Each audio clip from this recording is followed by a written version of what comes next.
smoke another K2 stick, we gonna do it. Thank you, Zach. All right, guys, we got a special guest here today. We've been trying to get him for a while. We finally got him in here. Mr. Tyree Burks came all the way from Ferris, Texas. He's been driving over an hour to come out here and bring the message. So I don't need to tell y'all that we're gonna give him respect. We're gonna listen to his story. He got many years of sobriety. I have a connection with him. I actually met Tyree in where was we in? FMC, which is federal prison holdover. So I let him, share and bring the message how he sees fit to do so. So let's bring him up, guys, with a hand clap, okay? Come on.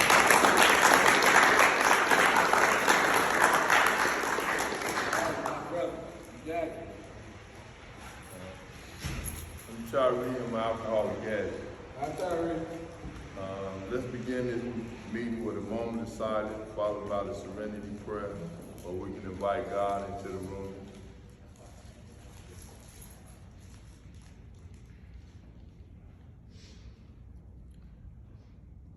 God, grant me the serenity to accept the things I cannot change, the courage to change the things I can, and have the wisdom to know the difference. Like I said, my name is Tyree and I'm an alcoholic addict. I've been sober and clean since March 10th of 2003, which I give to my Lord and Savior Jesus Christ, a 12-step program, and a lot of aches and pains to get here. And when I first started, I had to lose everything in order to gain. Pretty much about y'all age, started smoking weed, thinking that was cool. I think I had to be about 14. But I'm gonna read a few things first before I even get into my story, because it kind of goes with it. One, I have to read from the Bible, which it's a chapter that I'm actually an ordained minister, and it's the first ministry, the first word I preached on, and it was coming out of Romans 8 and 28. It said, we know all things work together for the good of them who love God, to them who are called according to his purpose. In other words, if you have a purpose in your life, if you don't have a purpose, then you don't know what you're doing. Pretty much when I was getting high, I didn't have no purpose. I paid a heavy, heavy price for a low cost of living. Now I'm gonna read you from the book of Alcoholics Anonymous, and the reason why is because I went through a 12-step program. And this had kind of connected me with God and also helped me get sober. It said, rarely have we seen a person fail who has thoroughly followed our path. Those who do not recover are people who cannot or will not completely give themselves to this simple program. It's usually men and women who are constitutionally incapable of being honest with themselves. They're such unfortunate, they are not at fault. They seem to have been born that way. They're naturally incapable in grasping and developing a manner of living which demands rigorous honesty. Their chances are less than average. They're those too who suffer from grave emotional mental disorder. Many of them do recover if they have the capacity to be honest. Our story to close in a general way, what it used to be like, what happened, and what it's like now. And if you want what we have and you're willing to go to any length to get it, then you're ready to take these certain steps. And I'm gonna stop right there. And it said general way. So I guess I had to start from when I met Ken. Me and Ken met in FMC, federal holdover, doing time, finna do time. I was a white collar crime. Ken probably told y'all what he was in there for. And the whole deal of it is I had been in prison 3 times. My first bid when I was 17. Like I said, I started smoking weed when I was like 14, and I just made some bad decisions. I thought that weed was the way, and didn't grow up that way. It wasn't in my house. My mom wasn't on drugs, but I'm gonna say this. One thing that I realized Ken had that I didn't have when we was in prison and the visit came, my mom came to visit me. Ken's father came to visit him. He was the only father in prison to visit him when we was in the holdup. And to me, that stood out because he had a father. A lot of times we grew up without fathers. And so that was one of my biggest resentments because I didn't have a father in my life and I felt like I was missing something. And a whole lot of times I held it to my mom. I was mad at her because I felt like she did something. She hadn't did nothing but tried to raise me. And so when I seen Ken's father come up there and visit him, and he had a father, to me that was a lot. So like I said, we wound up getting time. This is one thing, because you know, I used to, every time I went to jail, I picked up God. Every time every time I went to jail, I prayed, God, please get me out of this one. Just help me, I'll do right. But as soon as, and he would get me out of it. But as soon as he'd get me out of it, guess what? I went right back to what I was doing. Because I didn't realize that I had a disease descended in my mind to tell me there's nothing wrong with me. You see what I'm saying? That I'm okay. I'm not like the other five. I thought that an alcoholic was a person up under a bridge or a person that was homeless, and guess what?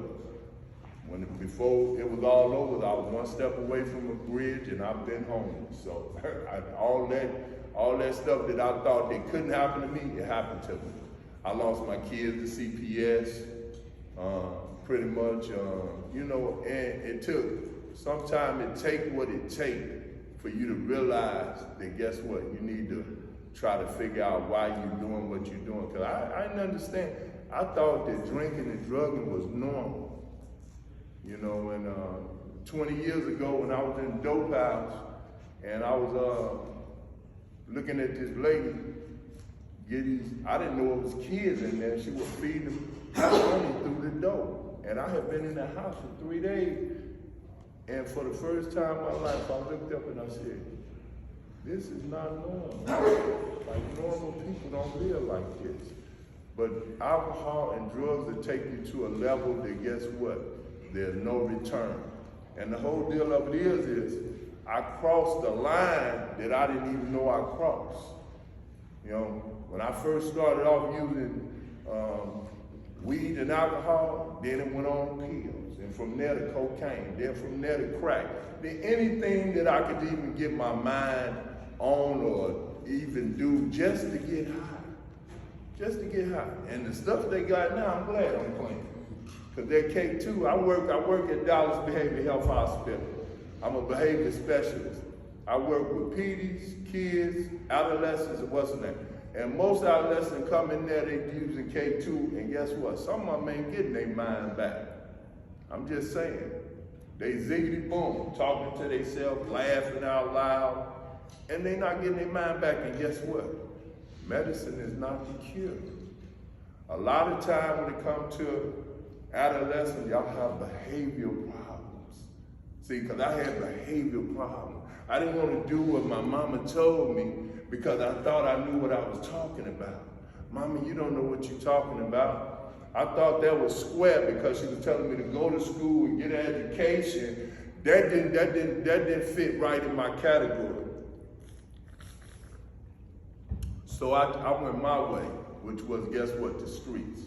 I chose the streets over getting an education or going to school or doing something with myself. And I grew up, like I said, it wasn't in my household.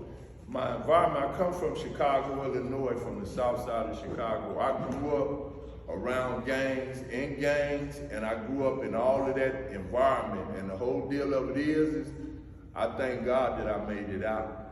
Because some people don't make it out. Y'all look at everybody in this room today. And I'm not trying to say this to be facetious. Somebody gonna go to jail. Somebody gonna go to prison. And guess what? Somebody gonna die. Do I know who it is? No. Because guess what? Somebody told me that. I went to jail. I went to prison. and I almost died out there. I'd have been shot, stabbed. Anything you can think about done happened to me. And the whole deal of it is why did it take all that for me to realize that I was going in the wrong direction? Why did I have to lose my kids? Why did I have to damn near lose my life? Why did I have to go be in an institution for somebody to tell me when to get up, when to eat, when to sleep? Somebody had to tell me. That's how y'all know that's institutionalized. This is an institution. You're sitting in one right now. Somebody telling you when to get up, when to eat, when to sleep. You can't go to your own refrigerator and open the door. That's institutionalized. And the whole deal of it is you can think this is normal. It's not. Normal kids don't live like this, where their parents have to put them somewhere because they scared of what they might do in the streets to themselves. You see what I'm saying? But guess what? I didn't have no institution to go to. That's why, like I said, I crossed the line. When I drank and drug, handcuffs went on my hands.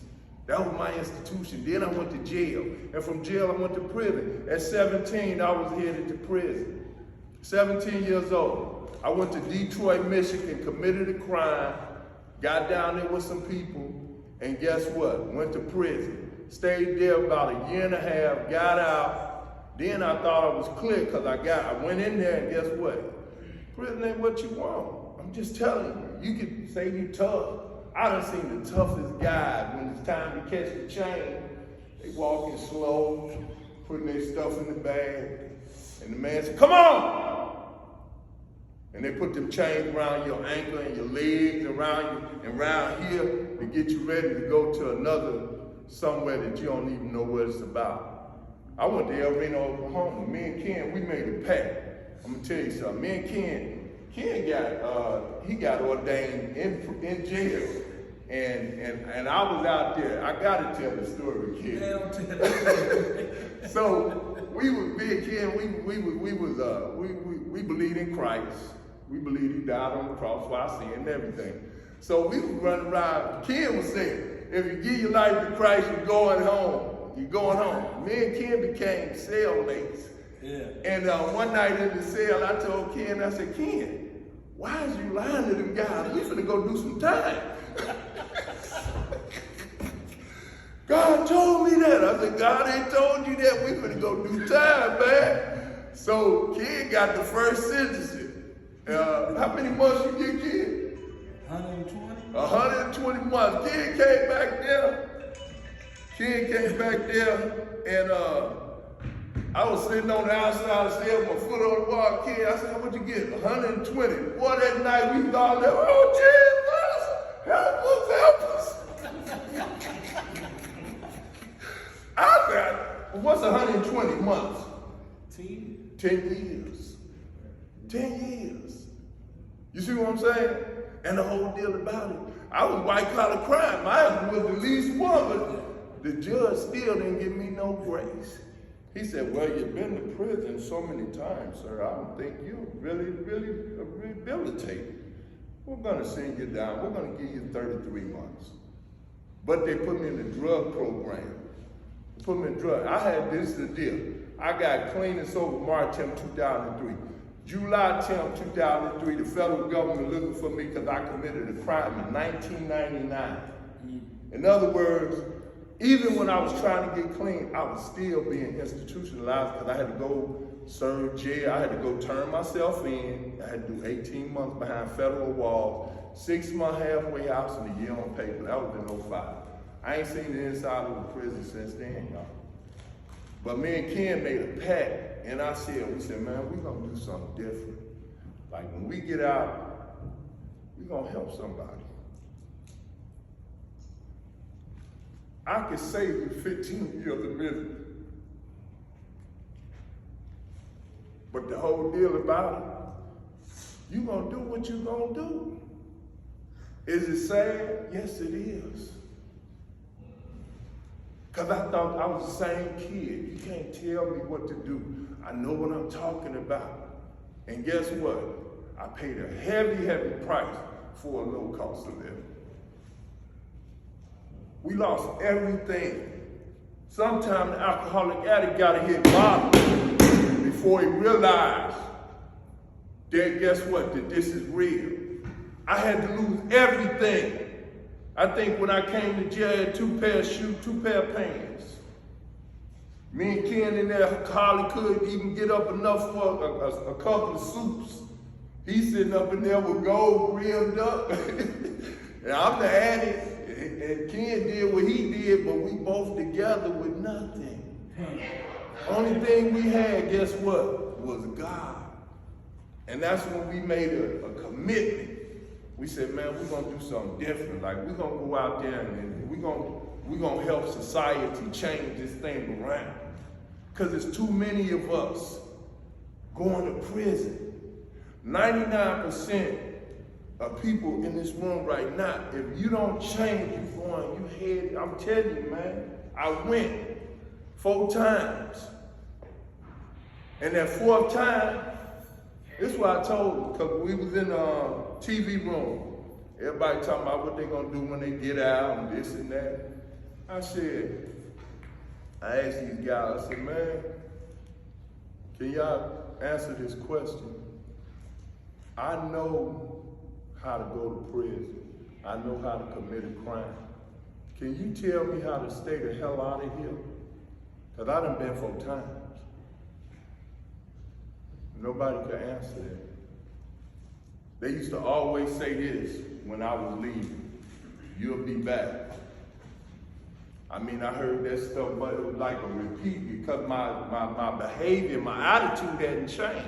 In the recovery, you have to change your way of thinking. Change what? Change everything. If you don't change everything, if you try to hold back, it said the alcoholic is sending in the mind. It said it's like the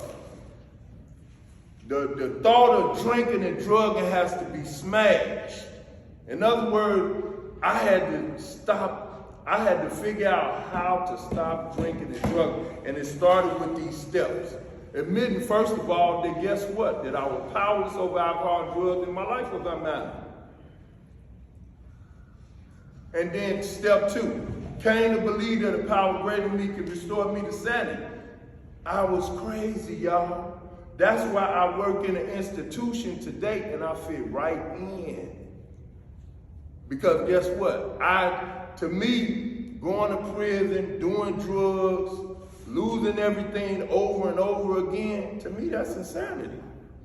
Insanity is doing the same thing over and over, expecting different results. Oh, it don't work like this. I ain't gonna try alcohol, I'm just gonna do a little weed. Oh, I'm gonna leave the weed alone, I'm just gonna do a little alcohol. No, I ain't gonna do that, I'm just gonna snort powder. Or I ain't gonna do that, I'm just gonna smoke K2 because it don't come up in your system, which is really killing you. I thank God I did that, wasn't on mine, but I did everything you could think about doing, I did it. And it didn't do nothing for me, but guess what? Ruined my life almost. It took me a long time to figure out that guess what? I needed help. You cross a visible line. I know when I crossed mine, when I was 14. Because the whole deal about it, when you start using drugs, mentally and emotionally, you stop growing. People say they can use weed and take a chance and they the strongest athlete and this and that. Stop lying. Because that's what I did. I lied to myself for a lot of years, thinking that guess what, that it grew out of the ground. God made it, so I was supposed to have it. Oh, okay. He might have did make it, but guess what? If it gets you in a pegs like this, is it worth it? And this is easy, y'all. Prison ain't no joke. I was on a 300-man rock, upstairs, downstairs. We had to wear our boots to the shower because somebody might stab you. And Ken went to the worst prison it was, Beaumont.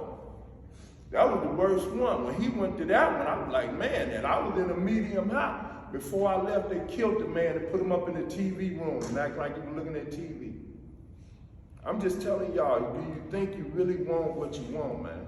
Because if you keep doing what you're doing, and guess what? I couldn't stop getting high for my parents. Even though my mother prayed me off of crack, I couldn't stop getting high for my kids. I couldn't stop getting high for nobody. I had to stop getting high because Tyree wanted to stop. But sometimes the pain has to be great enough. The pain has to be great enough. Me and my ex was together, we had 4 kids. She was on drugs and I was on drugs. We're on crack. She had my middle baby molested while she watched. I wasn't aware that she would do something like that. It hurt me to the core. And I used to blame her, but I stopped blaming her and blamed myself because I said, if I wouldn't have been getting high, that shit wouldn't have happened to my baby. So I had to own up to that part right there. And that right there what broke me. That broke me. I didn't want no more. I prayed to God and I asked him, I said, you say you God, get this up off of me. I don't want to live like this no more. And God don't holler. He talked to me in a small voice. And he said, get up, you're gonna make it. That was 20 years ago, y'all. I haven't had the necessity to use any altering chemical or substance. I don't have a desire to drink a drug, but I went through the whole steps. I got a sponsor. See, if you the real deal like me, if you're really an addict or alcoholic, and I don't get on the debate page, because anything I did used, I got high. This is the solution of my problem. The first 164 pages. I had to read this with a sponsor. I had to do some steps. I had to find out why I was the way I was. My sisters and brothers and them didn't go to jail and prison. They didn't get hooked out on drugs and strung out. It was me. So I had to look at why was I there? Why did I have to turn out like that? Why I couldn't do what everybody else did and get my life together? Because I was there. It said somewhere in the book, it said we have a warped mind. The disease is so cunning, baffling, and powerful. It tells you that it's not you. It tells you that ain't me. I don't care what they say. I ain't like that. I can do this and I can do that. The disease centers in my mind. And if I don't watch it, it can tell me that. That's why I don't play with it. I don't play with it because once God delivered me from it, that's why he put us on this right here.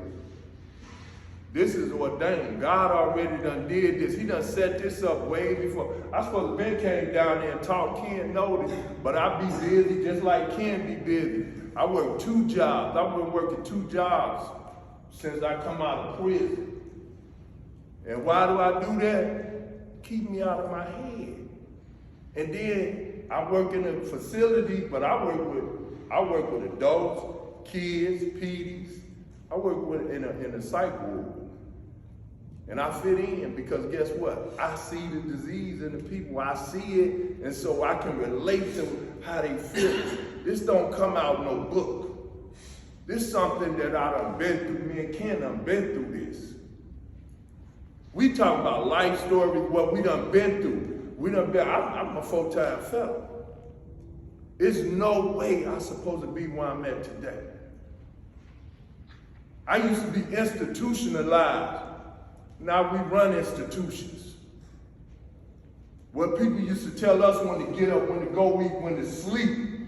Now we tell people how to do things, but we're just trying to carry the message, man. We don't want you to go through what we went through.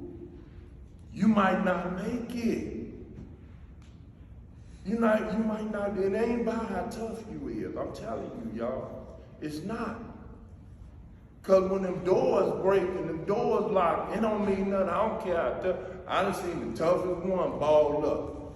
You get a kid had 100 and something months. There's some people had 400 and something months. And it wasn't no tough then, it was quietness. You understand? It was quietness up in there. Wasn't nobody talking, you know what I mean? But the whole deal about it, you have to change this. We can tell you, we can't shove it down your throat, we can't make you change. That's something you're gonna have to do on your own. It said to your innermost self that you realize that you have a problem. I had to dig deep in myself and find out, why am I doing all this stuff? Why did I have to go that way? Once I got in them steps, I found out I held a whole lot of resentment. One was because who all in here without their father? Raise your hand. If you ain't been in your father ain't been in your life, raise your hand. That's one of the main things right there. And then guess what? My oldest son, I didn't raise him. I met him when he was 20. He said, "You don't deserve to be called father.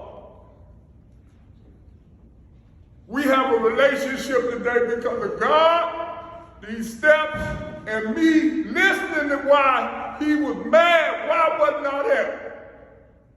Why wasn't you there? I had to sit there and listen at that.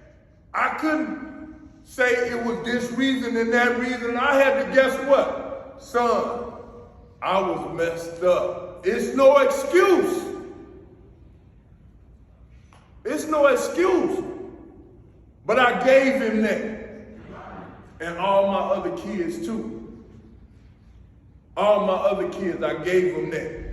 They were angry. They had a right to be. I wasn't doing what I was supposed to. But guess what? All that done changed. My baby boy is at my house right now with me. He's 16. His mama just gave him to me. My oldest daughter, she's at my house. I got her working with me and everything. I'm telling you what God does once you change your life, man. This don't come out of no book. This is life on life terms. And guess what? It ain't for everybody. Some of y'all may have to experience this thing called pain. You see me sitting up there crying. I ain't crying because I'm crying because I got joy in my heart today. Because guess what? He changed my life around. I didn't think he could do it. I didn't have no faith. The steps drew me to God. It connected me somehow. It gave the third step, turning my will and my life over to the care of God as I understood him, gave me the foundation. Once he gave me the foundation, it was unbreakable. I could stand on it. I make more money than I ever could have did in the streets. I just bought a $400,000 home. I done bought 3 homes in the last year, right, kid? In the last year, I'm talking about what God does. I'm talking about an addict and an alcoholic that lost everything, that didn't have nothing. And God changed my life. So guess what? If he did that for me, what you think he'll do for you? If you give your life to Christ. I don't know no other way. I tried every other way. It didn't work. Only when I tried God, when I gave him a chance. And this is what I told him. I'm going to chase you like I chase crack. I gave crack all opportunity. I did everything I could. I gang banged, I slung, I did whatever it took. I was willing to lay my life down. So guess what? I did the same thing for God. I'm ready to lose my life today. So one of y'all, I don't know who it is, can make it. If just one y'all make it, I've done my job. But the whole deal is not up to me. It's up to you and what you do with your life. Because you're taking on your own sins right now. I'm letting you know that now. You started at 12. Your mother and father no longer own your sin. Even if they wasn't in your life.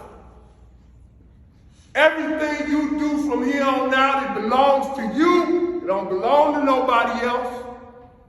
And the only way you can deal with that is when you look at yourself. Look at the man in the mirror. We don't want to look at ourselves. We'll say we're good and this and that. You know, that's okay. We'll say we're good. But to say that you wasn't a father to your kids, or you was on drugs for over 20, 30, 40 years, or you've been locked up in prison because you didn't know how to act, and you kept putting your hands on folks' stuff. You know, I don't steal today. I even pay traffic tickets. You better ask somebody. Let the police stop them. But you know what they do? They give me a waiver now for some reason. I remember that time they knew me by name, especially where I was at in Chicago and in Arlington. But I'm just telling y'all, man. And the whole deal of it is, I'm gonna read this. It's the last part of the pages. And it says, this is the last part of the 164 pages. Alcoholics Anonymous. Hold on. It says our book is meant to be suggestive only.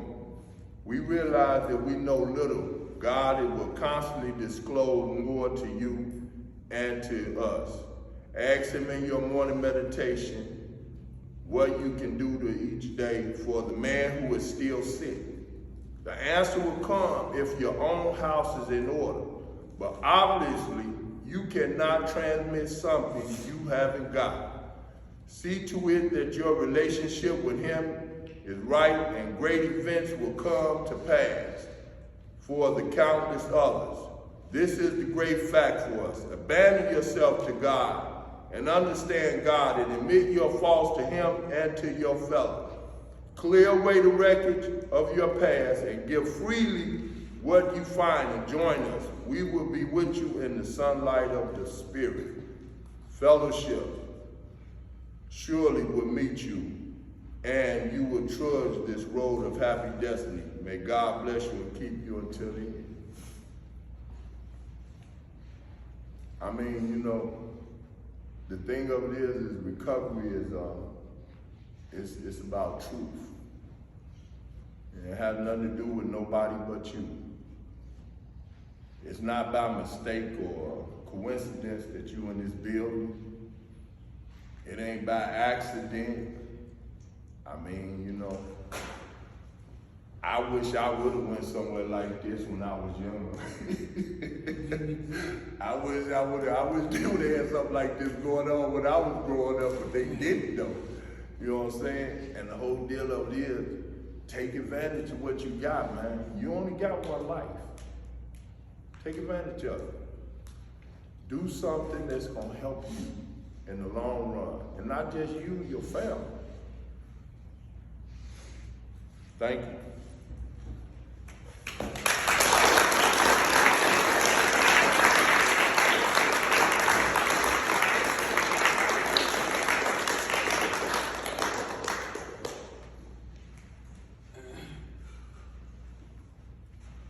I was reminded of a scripture that says that the path of the righteous is like the sun when it rises on the horizon, and it keeps on rising to the perfect day. The sun rises right above the earth, and then we want to give light to everything and everybody.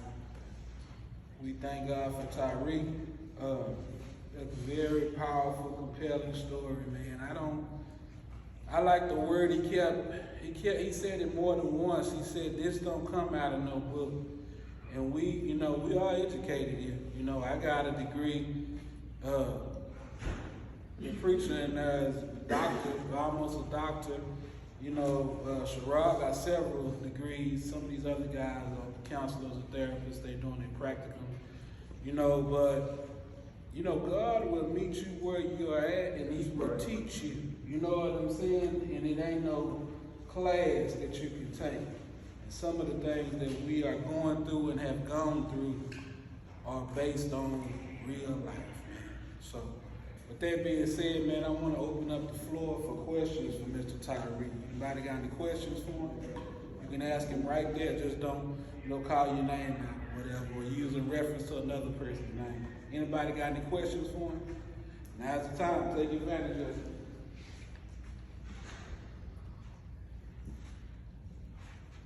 Rick? Ain't no question? Don't make them speak if they don't want to. Ain't no big deal. I just came to do one thing, carry the message. That's it. Okay.